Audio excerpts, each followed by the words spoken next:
어떤 사람이 나귀 등에 소금을 싣고 장으로 팔러 가는데 이제 강을 지나게 됐어요. 그러니까 이 강물 때문에 나귀의 등짐 졌던 소금이 녹아가지고 강을 건너고 나서는 나귀의 등짐이 가벼워졌어요. 그러니까 나귀가 기분이 너무 좋은 거예요. 가벼워졌으니까 뱅글뱅글 돌면서 그냥 좋아라고 하니까 주인은 속이 상하죠.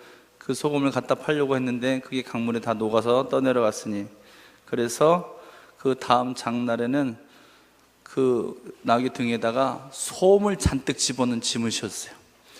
강물을 지날 때 어떻게 됐을까요? 그 솜이 강물을 빨아들여서 나귀가 강을 건너자마자 점점 무거워오는 바람에 하마터면 빠져 죽을 뻔했어요. 그러자 그 주인이 고소해가지고 이렇게 얘기합니다.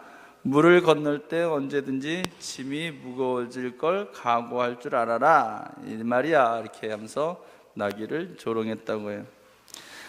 두 사람이 한 종교에 들어갔는데 한 사람은 생기를 얻었고 한 사람은 빠져 죽어 버렸어요. 이해가 되세요? 똑같은 강물인데 어떤 사람은 들어가고 나와서 자유함을 얻었는데 오히려 더 근심이 늘었고 짐이 무거워졌어요. 여러분들은 이 교회를 다니고 또 하나님을 믿는 것이 전자입니까? 후자입니까? 여러분이 믿는 하나님은 과연 어떤 분이십니까? 어떤 분은 그 주일날 우리가 이제 가끔 이제 야외도 가고 또 운동도 하고 그러잖아요. 제가 그걸 많이 저한테 얘기하더라고요. 주일날 이거 해도 되냐고. 주일날 이거 먹어도 되냐고. 외식해도 되냐고. 굉장히 보수적인, 아주 굉장히 보수적인 어떤 기독교의 한 교단은 주일날에는요 진짜 숨 쉬는 거 외에는 아무것도 하면 안 돼요. 진짜로. 언제 어디를 간다든지 만나는 것도 안 되는. 그 교회는 드럼, 기타 상상도 못해요. 피아노도 원래 없었대요. 그냥 아카펠라로. 그런데 하도 부응이 안 돼서 피아노는 최근에 놨다는 거예요. 피아노는 하나님 우리에게 많은 것을 누리라고 했는데 그것을 누리는 것이 복된 삶이다. 아멘이시죠? 근데 여전히 사람들이 더 짐스러워하고 무거워하는 경우가 있다. 왜 그럴까? 주님을 잘 모르기 때문에 그렇습니다. 자녀도 그렇습니다. 자녀가 아버지가 엄하고 무서운 사람이다 그러면 아버지의 눈을 피하고 싶고 아버지와 되도록 안 마주치고 싶어 합니다. 그러나 그 아버지의 속마음이 따뜻하고 사랑이 많으신 분인 걸 아는 사람은 야단을 맞더라도 아버지한테 요청하여 필요한 것을 얻어내고 아버지와 사랑의 관계를 맺습니다. 여러분들은 하나님에 대해서 얼마나 잘 알고 있습니까? 바울이 복음을 전하러 가는데 이제 아덴이라고 하는 곳에 복음을 전하러 가는데 거기 있는 사람들과 만나서 오늘 논쟁하는 내용이 설교의 본문입니다. 근데 그 논쟁할 때 바울이 이런 얘기합니다. 23절에 알지 못하는 신에게라고 하는 말을 씁니다. 우리가 하나님을 아는 것 같지만 하나님을 사실상 모르고 있는 부분들이 있더라는 거죠. 그래서 바울은 알지 못하고도 위할 수 있다. 얼마든지 알지 못하고 얼마든지 예배 드릴 수 있고 알지 못하고 얼마든지 하나님을 안다라고 착각하면서 살 수 있다는 거예요. 그렇게 해서 그것을 내가 너에게 알게 할 것이다 이렇게 얘기합니다. 여러분 복음은 반드시 하나님 말씀은 생명력이 있고 살아있다라고 성경은 이야기하고 있습니다. 살아있고 운동력이 있다 그랬어요. 움직이는 건 운동력이 있는 거죠. 생명력이 있는 거죠. 오늘 16절 말씀 보십시오. 바울이 아덴에 도착했습니다. 그리고 보니까 그 성에 우상이 가득한 것을 보고 마음에 격분하였다라고 얘기했어요. 아덴이 어떤 지역입니까? 당시 마케도니아의 최고 도시입니다. 지금은 그리스의 아테네에 해당됩니다. 아테네 잘 아시죠? 얼마 전에 올림픽이 열었던 곳입니다. 헬라 문화의 중심이었습니다. 첨단 지식의 또 철학의 중심지였어요. 로마가 세상의 패권을 잡았지만 그래도 그 로마를 흐르고 있는 정신세계는 그리스 철학이었어요. 그리스 신학이었어요. 동의하시죠? 그만큼 작지만 함부로 할 수 없는 나라가 이 그리스였고 아덴 지역이었다라고 하는 것입니다. 잘 사는 사람들이 많았고 부유한 사람들이 많았고 세계적으로 똑똑한 사람들, 석학들이 모이는 곳이었습니다. 그곳에 바울이 복음을 들고 도착했습니다. 그리고 그들과 함께 논쟁을 한다는 것입니다. 여러분 생각해 보십시오. 이 복음이 어떻게 시작됐습니까? 갈릴리에서 시작됐습니다. 갈릴리에서 예수 그리스도께서 복음을 전하기 시작합니다. 그 광야에서 40일 동안 성령에 이끌려 시험을 받으신 후에 나오셔서 회개하라, 천국이 가까이 왔느니라, 이것이 복음의 선포였습니다. 그러면서 병을 고치고 기사를 베푸실 때에 예루살렘에 있는 사람조차도 그 갈릴리의 예수님의 행적에 대해서 그다지 그렇게 관심 갖지 않았어요. 그리고 심지어 이렇게 얘기합니다.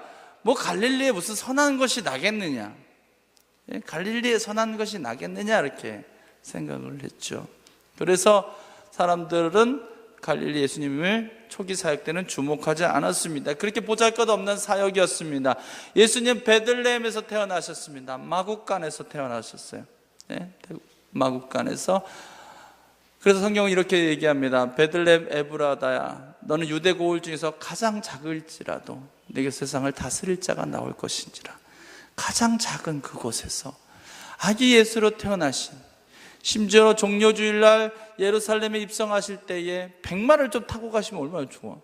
군대를 이끌고 가시는 것이 아니라, 그것도 자신의 나이도 아니고 거기 그냥 어디 매여 있을 거라고 생각해서 그냥 갖고 오라고 한 나귀를 등에 타시고 아주 겸손하게 입성하신 분이 우리 예수님이시다.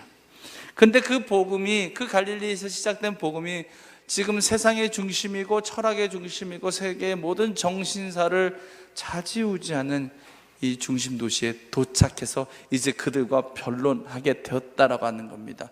여러분들 우리 안에 예수 그리스도의 생명이 있으면, 여러분의 자녀가 예수 그리스도의 생명이 있으면 지금 보기에는 보잘것없고 작은 것 같으나 생명이 있는 것은 반드시 영향력을 끼치게 되어 있기 때문에 세상의 중심에 가게 될 줄 믿습니다. 네, 그것입니다. 복음은, 이것이 복음의 속성입니다. 복음은 반드시 열방으로 나가게 되어 있습니다.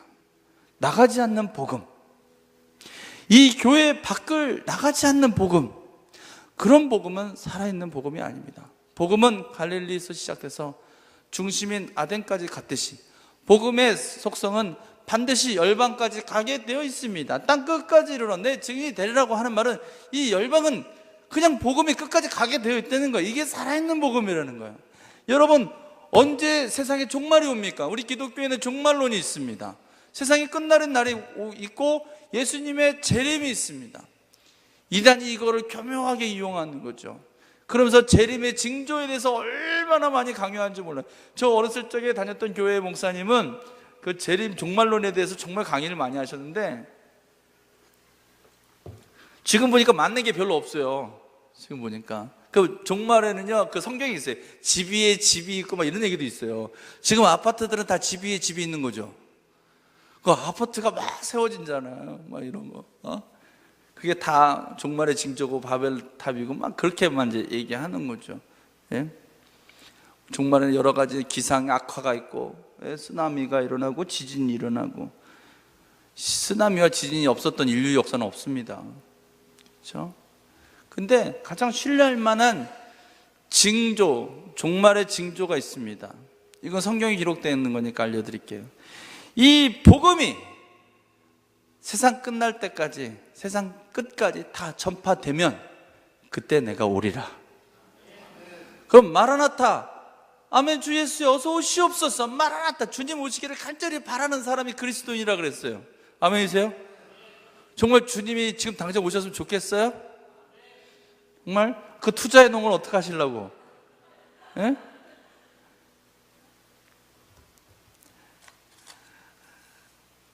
주님 오셨으면 좋겠습니다 하는 것은, 정말 그 하나님의 나라를 너무 간절히 소망하는 거죠. 우리 마음이 이런 게 있어야 돼요. 이게 그리스도인 된 거예요. 하나님의 나라 빨리 가고 싶어야 돼요. 이거 그리스도인이에요. 이 땅 가운데 살면서 우리 소임도 다하면서 그 마음을 품기를 바랍니다. 그래서 이 복음은 땅끝까지 반드시 전파되어질 것이다. 땅끝까지 다 전파되어질 것이다. 이것이 성경적인 예언이고, 그렇게 될 때에 하나님의 나라가 이 땅 가운데 도래하고 주님이 다시 오실 것이다 라고 하는 것입니다. 이런저런 징조에 휘둘리지 않고 정말 우리가 정말 기다리는 사람이 아니라 주님 다시 오시는 날을 만드는 사람들이 되었으면 좋겠어요. 그렇게 살아있는 그리스도인, 그렇게 영향력 있는 그리스도인 되어야 되는 것이죠. 근데 사람들은 여전히 하나님을 잘 알지 못합니다. 세상에 많은 우상을 섬겼습니다. 그것은 죽은 종교였습니다. 그러나 기독교의 진리는 생명의 종교이고 영향력이 있는 종교입니다. 요한복음 5장 24절에 내가 진실로 진실로 너희에게 이르노니 내 말을 듣고 또 나 보내신 이를 믿는 자는 영생을 얻었고 심판에 이르지 아니하나니 사망에서 생명으로 옮겼느니라. 말이 참 멋있습니다. 옮겼다 그랬습니다. 사망에서 생명으로 걸어갔다 이렇게 얘기하지도 않습니다. 예? 사망에서 생명으로 가고 있다라고도 설명하지 않습니다. 옮겨졌습니다. 누군가의 강한 팔에 의해서 잡아서 들어서 옮겨진 것입니다. 그 강한 팔이 누구십니까? 예수 그리스도십니다. 예수 그리스도께서 우리를 사망에서 생명으로 그냥 통째로 과정 없이 옮기신 것입니다. 이거를 은혜라고 해야 됩니다. 사망에서 생명으로 가기 위해서는 수많은 과정들이 필요할 겁니다. 그렇죠? 근데 이 모든 것을 생략되고 그냥 통째로 옮겨진 거예요. 이걸 은혜라고 하는 거예요. 네. 사망에서 생명으로 옮겨지는 생명력. 아덴에는 우상만 가득했지만 이 복음이 세상의 중심까지 가는, 별 볼 일 없는 그 갈릴리에서 시작된 이 복음이 세상의 중심으로 가는 것처럼 오늘 우리의 삶도 그렇게 생명력이 있어서 날마다 지어져가고 완성돼가고 자라져 가기를 축원합니다. 작년과 달라야 돼요. 내년은 올해와 또 달라야 돼요. 네. 여러분 머물러 있지 마십시오. 한 달란트 땅에 묻는 자가 책망받은 것처럼 우리의 믿음은 여러분 그대로 있으면 안 됩니다. 찾아내야 돼요. 작년과 다른 게 뭐가 있어? 나아져야 되는 거죠. 헌신도도 달라져야 되고 복음을 증거하는 것도 달라져야 됩니다. 머물러 있는 신앙은 책망받는 것입니다. 그러면 왜 이 알지 못하는 신에게 예배하는 사람들은 도대체 누구일까요? 그들은 종교인입니다. 오늘 보면 18절 말씀, 어떤 에피크로스와 스토아 철학자들도 바울과 쟁론할세 어떤 사람은 이르되 이 말쟁이가 무슨 말을 하고자 하느냐 하고 어떤 사람은 이르되 이방신들을 전하는 사람인가 보다니 이는 바울이 예수와 부활을 전하기 때문이로라 이렇게 얘기하고 있습니다. 당대의 그 그리스 철학의 핵심의 두 축은 에피크로스 학파와 스토아 학파였습니다. 생소하시죠? 저희 때는 학교 다닐 때 좀 배웠는데 어르신들은 대부분 생소하실 것입니다. 아니면 뭐 들었더라도 뭐 중요한 건 아니니까 아마 쉽게 잊혀졌을 것 같아요. 에피크로스는 에피큐리안이라고 하면은 쾌락주의자라는 뜻을 가지고 있습니다. 그래서 이 에피크로스 학파들은 쾌락주의자로 오해를 많이 받았습니다. 그러나 에피크로스의 그 학문의 진수는 뭐냐면 사람의 아기를 태어날 때에 본능적으로 행복을 추구하고 고통을 회피하잖아요. 사람은 본능적으로 행복과 이 쾌락, 여기서 쾌락이라고 하는 것은 나쁜 의미의 쾌락이 아니라 즐거움을 이야기하는 거예요. 이런 즐거움을 본능적으로 추구하도록 태어났다.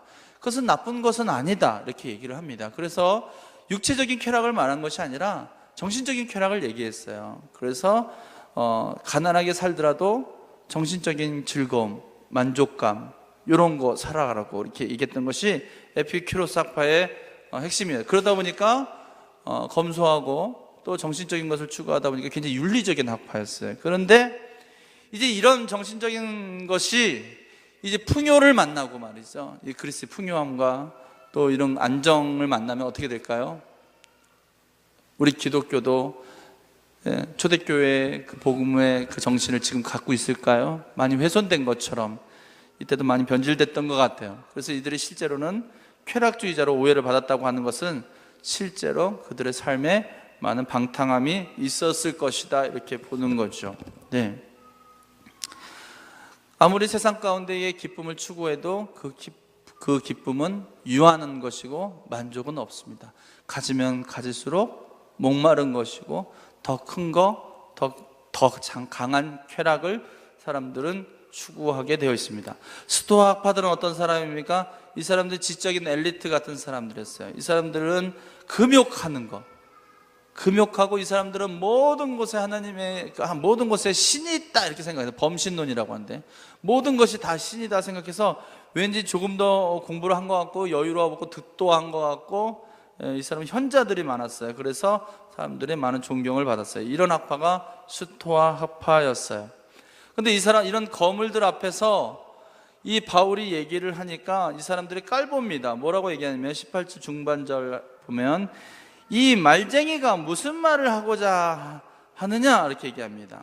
깔보는 거죠. 말쟁이. 자기들의 그 해박한 지식과 수사학, 기하학, 이런 논리학 이런 것에 비하면 바울의 얘기, 물론 바울도 굉장한 수재입니다. 당대 가장 최고의 그 가말리알의 문화생이었고 히브리 이 신학뿐만 아니라 성경뿐만 아니라 헬라의 이런 철학까지도 다 섭렵한 사람이었어요. 그러니 보세요. 오늘 우리가 본문 자세히 기회가 되어 읽어보면은 그 하나님을 믿지 않는 이런 뭐라고 할까요? 논증가들과 대화하는 방식이 이제 논증적입니다. 그래서 철학적이에요. 그러니까 이미 공부를 잘한 뛰어난 수지죠. 이게 소위 말해서 맞짱을 뜬 거죠. 이 토론의 배틀이 일어난 겁니다. 네. 처음에 막 무시하기 시작합니다. 무시하고 흠잡으려고 합니다. 또 이방 신들을 전하는 사람 이렇게 얘기하면서 자기네들은 정통이고 너네는 이방이야 이렇게 얘기합니다. 네. 헬레니즘에 대한 우월감과 교만을 드러내는 태도입니다. 하지만 그 가운데서도 절대로 바울은 주눅들지 않습니다. 여러분 누가 종교인입니까? 종교인은 자기가 믿는 종교로 자랑 삼는 사람이 종교인입니다. 그 자랑은 진리로 기뻐하는 자랑이 아니라 그 진리에 세상에서 줄 수 없는 것을 또 찾아내서 우월감을 만들어내고 교만한 것을 만들어내는 사람입니다. 그런 사람들 많이 있어요. 어떤 교회인을 만나면 그래요. 어느 교회 다니세요? 제가 묻잖아요. 궁금하니까 어느 교회 다니세요라고 그러면 무슨 서울의 이름만 대면 알만한 큰 교회 다닌다고 하면서 그 질문 안 하면 큰일 날 것 같처럼 그 교회 자랑을 막 시작합니다. 목사님 자랑을 하고 막 엄청나게 자랑을 합니다. 교회를 사랑하는 마음과 자부심을 갖는 것은 좋지만 주책 없는 것은 못 받아주겠습니다. 매너 있는 그리스도인 되시기를 바랍니다. 아시겠죠? 교회를 자랑할 것이 아니라 교회가 무엇을 자랑할까? 교회가 건물을 자랑하면 그 교회는 오늘 말한 종교의 그 종교인이 다니는 교회입니다. 이 안에 참된 진리가 있고 주님을 따르려고 하는 무리들이 있다는 것, 이것이 우리 자랑이 되어야 되지 않겠습니까? 네, 그것입니다. 그래서 19절 보면 그들이 이제 아레오바고에서 모여서 이제 서로 변증하기 시작합니다. 아레오바고는 아덴시가 내려다 보이는 작은 언덕에 위치한 집회 장소입니다. 모든 공적인 회무를 보던 것이고 또 나중에 이 아레보에서 순교의 역사도 일어납니다. 이곳에서 함께 얘기를 할 때에 그 21절에 보면 모든 아덴 사람과 거기서 나그네 된 외국인들이 가장 새로운 것을 말하고 듣는 것 외에는 달리 시간을 쓰지 않음이더라. 여러분, 새로운 것을 말하고 듣는 것, 주요 관심사가 그거예요. 늘 새로운 것, 첨단에 대한 욕구, 새 것에 대한 욕구, 지적 호기심과 탐구심입니다. 여러분, 새로운 것을 말하고 추구하는 곳에 일반적인 특징이 있습니다. 그것이 뭐냐면요, 굉장히 부한 곳이에요. 부한 곳. 옷도 신상이 좋을까요? 좋을까요? 좋죠. 못 입어서 아니죠. 신상이 좋습니다. 때에 따라서, 철 따라서, 유행 따라서 옷을 그때그때마다 사 입었으면 좋을까요? 좋을까요? 좋습니다. 얼마나 좋겠어요. 그렇죠? 휴대폰, 컴퓨터, 우리 교육자식 컴퓨터도 굉장히 낡아가지고 막 요새는 막 두들겨 패요. 막 주의 이름으로 빡 해요. 그래 돌아갈 때가 있는데, 그러면은 막 새 컴퓨터 생각이 나요. 막 속도가 요새 뭐지 쿼드코어 그 이상도 나왔죠. 막 이상한 그 대단한 능력을 발휘하는 그런 첨단 기기들 관심 있습니다. 좋죠. 편리하거든요. 그런 것에 관심 있다는 것은 그만큼 그 상황이 굉장히 부한 상황이었어요. 결정적으로 이 사람들은 얼마나 부한 사람이었냐면 어디에 말씀이 나오냐면 21절 마지막 이 외에는 달리 시간을 쓰지 않음이더라. 그러니까 대화하고 철학적인 대화하는 거 외에는 달리 시간 쓰지 않았다는 얘기는 뭐야? 그 사람들도 돈 벌어야 되잖아요. 그 사람들도 누군가는 밥을 지어줘야 되잖아요. 밥 먹어야 되잖아요. 그렇죠? 집안에 대소사가 있잖아요. 그렇죠? 농장들이 있을 거 아니에요. 어떻게 했다는 얘기예요? 생산적인 일들은 모두 노예들에게 맡길 사람들, 노예들에게 맡길 만큼 윤택한 사람들이었다는 거예요. 이들의 지성은 세상에 하늘 끝을 닫고 있다라고 스스로 생각했어요. 왜냐하면 이 그리스 철학은 세상의 기원에 대해서 당시에 가장 관심사가 있었어요. 세상은 뭘로 만든가? 예? 최초의 제가 아주 불이다, 물이다, 이렇게 원소다, 이렇게 사람들 발견하기, 이 철학이 얼마나 대단한지 그런 것들을 발견하기 시작한 거예요. 그러나 그들의 지성은 참된 하나님을 발견하지 못했어요. 그들의 지성의 결론이 뭐예요? 우상이 많았다는 거예요. 우상만을 만들 뿐이었어요. 하나님을 진심으로 알지 못하고 그저 지적인 수준에만 머물러 있는, 하나님을 가슴 깊이 체험하지 못한 이런 종교인들의 신앙은 헛된 우상만을 만들어낼 뿐이다 라고 하는 거예요. 그래서 바울의 21절에 보면 너희를 보니 범사에 종교심이 많도다라고 얘기해서 실제로 그들은 종교심이 많았어요. 그러나 이 종교심은 헛된 종교심이었었고 이 종교성은 하나님을 발견하지 못했어요. 여러분, 종교인이 아닌 그리스도인이 되셔야 됩니다.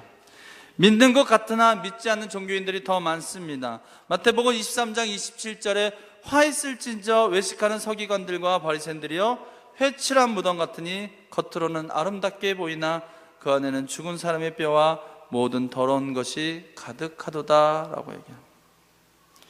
오늘 우리가 참된 종교인이 되기 위해서 우리가 죄인됨을 고백했으면 좋겠습니다. 나는 아무것도 아니었구나 하는 것을 발견했으면 좋겠어요. 세상 가운데 정말 자랑했다고 하는 것이 얼마나 부끄러운 것이었구나를 깨닫게 되기를 주 이름으로 간절히 축원합니다.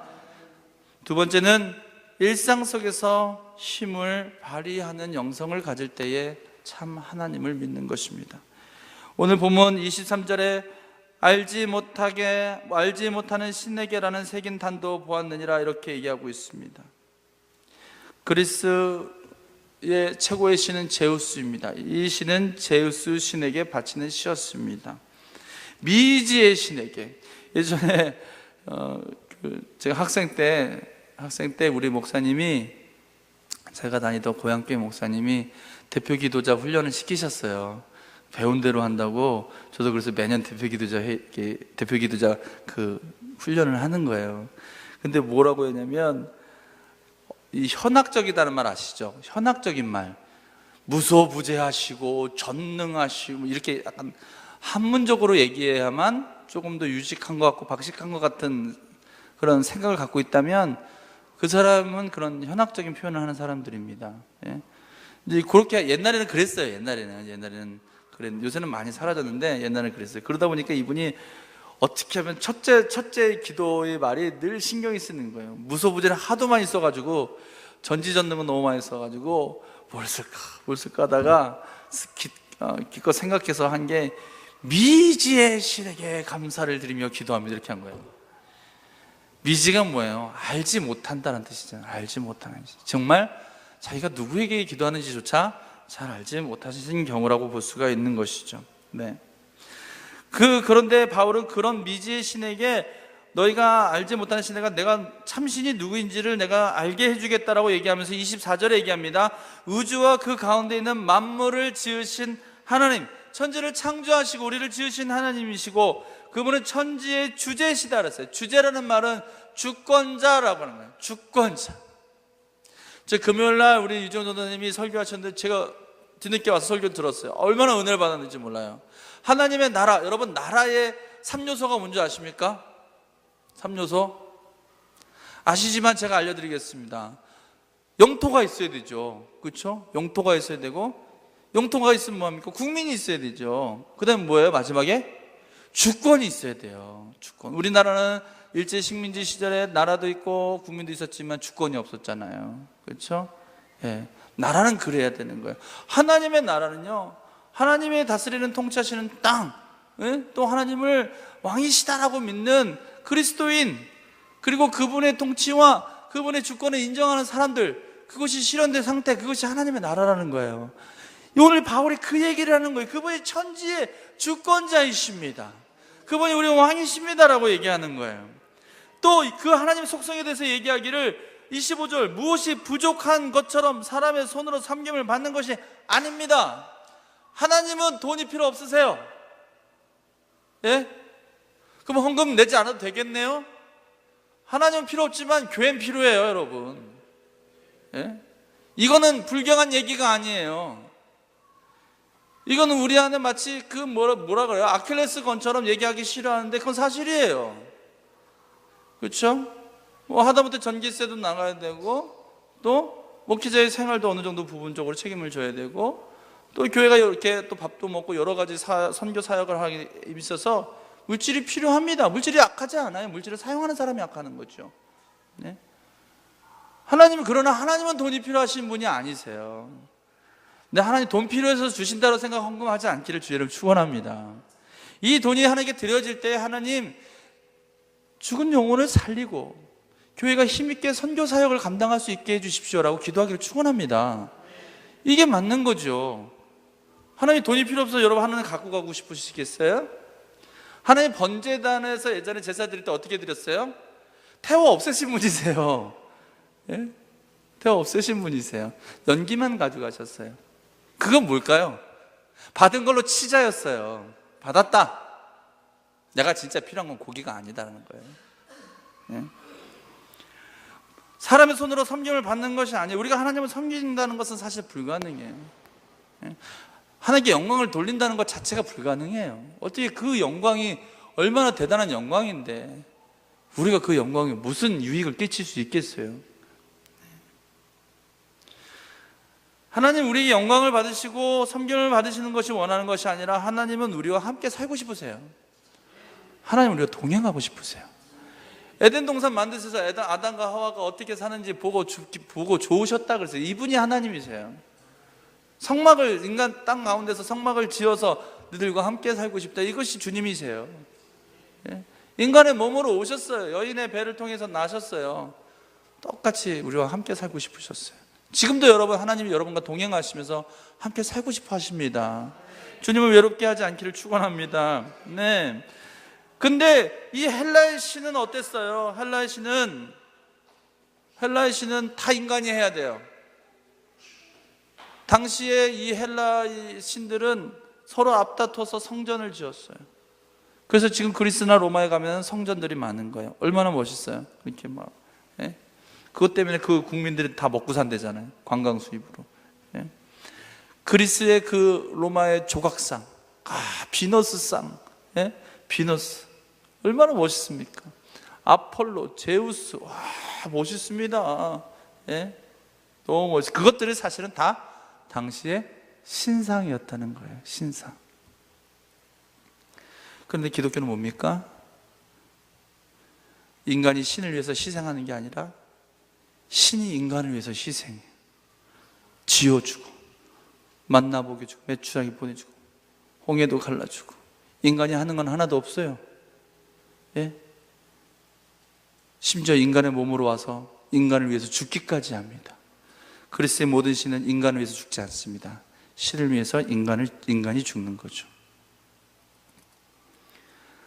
다시 얘기하면 참된 주님은 우리의 일상생활에서 우리와 동행하시면서 우리의 삶 가운데에 은혜를 베푸시고 능력을 베풀어 주신다라고 하는 것입니다. 그래서 27절에 그는 우리 각 사람에게서 멀리 계시지 아니하니라. 신전에 가야만 만날 수 있는 하나님, 그런 하나님은 없습니다. 성전에 계시지 않는다. 그게는 성전에만 계시지 않아요. 어느 곳에든 하나님의 이름을 부르는 그곳에 주님은 응답하십니다. 나를 찾는 자가 나를 만날 것이라고 말씀하셨습니다. 주님의 이름을 부르시고 찾기를 축원합니다. 일상생활에서 하나님이 부어주시는 마음을 경험하고 일상생활에서 이 복음이 어떤 능력으로 나타나는지. 여리고성을 무너뜨려야만 영성입니까? 300용사 갖고 대박을 쳐야만 믿음이고 그것이 영성입니까? 그것이 아닙니다. 우리 안에 있는 주님의 성품, 그것이 내 안에서 기쁨과 만족함을 주면 그것도 우리 생활 속에서 하나님의 큰 은혜가 됩니다. 어떤 청년이 입사 시험을 봤는데 너무 스펙이 완벽한 거예요. 외국어까지. 1차에 아주 무난하게 합격을 하고 2차 면접을 보게 됐어요. 젊은이 얼굴에 자신감이 흘러넘쳤습니다. 자기 같으면 뭐 당연히 붙을 거라고 생각했죠. 면접관은 당당하게 앉아있는 젊은이에게 물었어요. 대학 성적도 뛰어나고 어학 실력도 뛰어나고 거기다 외모도 출중하고 전혀 나무랄 데가 없구만. 네. 제가 이 예화를 주면서 우리 교수 형제가 생각이 났어요. 안 웃으시면 동의 안 한다는 뜻이에요, 이게. 네? 근데 그 면접관이 깜짝 놀랄 만한 질문을 합니다. 근데 말이야, 자네 혹시 어머니의 발을 닦아드린 적이 있는가? 생각해보니까 열심히 공부하느라고 못했어요? 못해봤습니다. 정직하게 대답했어요. 그러자 면접관이 이렇게 얘기합니다. 그럼 집으로 돌아가서 오늘 어머니의 발을 닦아드린 후에 내일 다시 오게. 젊은이는 실망스러운 모습으로 다시 집으로 돌아갔습니다. 밤 11시경 식당에서 일하시는 어머니가 파김치가 되어 돌아왔습니다. 젊은이는 면접관이 시키는 대로 어머니의 발을 씻겨주기 위해 말했어요. 어머니, 제가 어머니 발을 씻겨드릴게요. 그래서 어머니는 한사코 거부합니다. 그제서야 아들이 얘기합니다. 면접관이 시켰어요. 나 이거 해야 돼요. 그제서야 발을 허락했습니다. 뼈만 앙상하게 남은 어머니의 발에는 굳은 살이 박혀져 있고 뻣뻣한 나무 토막 같았습니다. 아무 생각 없이 말 없이 발을 닦고 있던 아들은 어머니가 자기를 위해서 고생하셨다는 사실을 알게 되고 마음이 짠해져서 흐느끼기 시작했습니다. 어머니는 흐느끼는 아들을 바라보며 말했습니다. 내가 이렇게 발을 닦아주니 어미 마음에 맺혀 있는 것들이 다 풀어졌다, 이렇게 얘기합니다. 서로 얼싸안고 엉엉 울었습니다. 그 다음날 회사 면접관은 앞에 앉아있는 젊은이에게 다시 물었습니다. 그래, 어머니의 발을 다시 씻겨드렸는가? 예. 그렇다면 어머니의 발을 씻기면서 무엇을 느꼈나? 그동안 잊어버리고 있었던 소중한 것을 도로 찾았습니다. 그랬군. 그럼 자네는 지금 총무처로 가서 입사수석을 밟게나. 살면서 잊고 있었던 것, 정말 중요한 것, 우리가 하나님을 믿으면서 가장 중요한 것, 주님이 지금도 우리와 함께 동행하시고 대화하시고 교제하시기를 원하신다. 왜 큐티를 그렇게 강조할까요? 큐티는 도구예요. 도구입니다. 하나님께 묻고 하나님의 말씀 듣고 늘 그분의 가까이 동행하심을 경험하기 위한 최소한의 도구. 늘 하나님과 동행했으면 좋겠어요. 왜냐하면 하나님은 산자의 하나님이시기 때문에 그래요. 마가복음 12장 27절, 하나님은 죽은 자의 하나님이 아니요 산자의 하나님이시라 너희가 크게 오해하였도다.